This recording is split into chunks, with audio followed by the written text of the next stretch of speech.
ini kalau bagaimana mengetahui orang itu akan meninggal, kan kadang katanya ya gitu, kalau ada yang meninggal itu kan suka keluar auranya.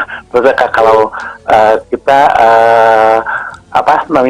menunggu orang yang sakit, ya, bagaimana kita tahu bahwa dia itu sebentar lagi akan meninggal gitu, Bu ya? Yang pertama adalah hendaknya kita berhusnudzon kepada Allah,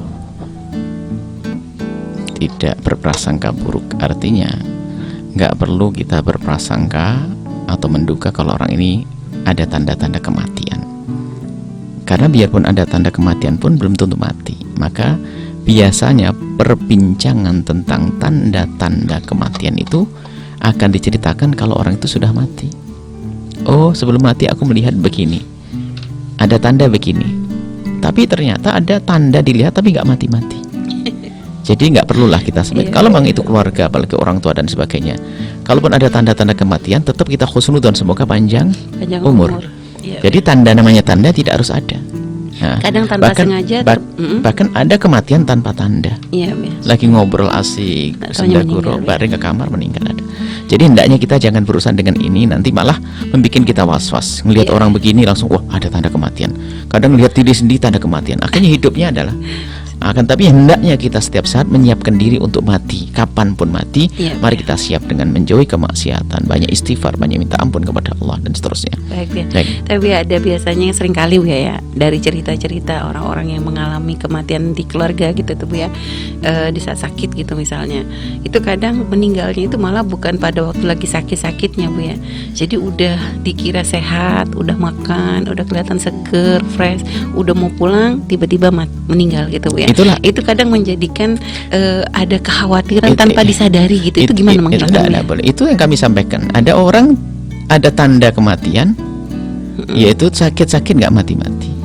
Ternyata di saat sehat justru itu justru itulah maka kami kata nggak perlu kita berprasangka.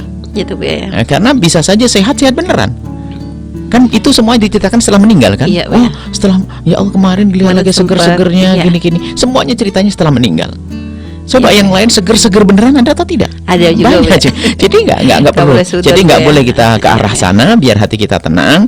Karena nanti biasanya ini paling bahaya orang membaca tanda-tanda, sehingga melihat mimiknya orang, wah begini, ini begini. Itu akhirnya kita menjadi orang prasangka terus. Bahkan hendaknya dalam keadaan apapun kita bisa berprasangka baik kepada Allah, kepada manusia juga.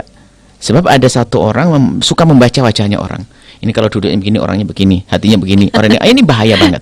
Jadi kita melihat, kita hendaknya selalu ke depan, artinya berharap bahwasanya semuanya baik. Misalnya kita melihat ada orang, selama ini kita telah salah baca buku.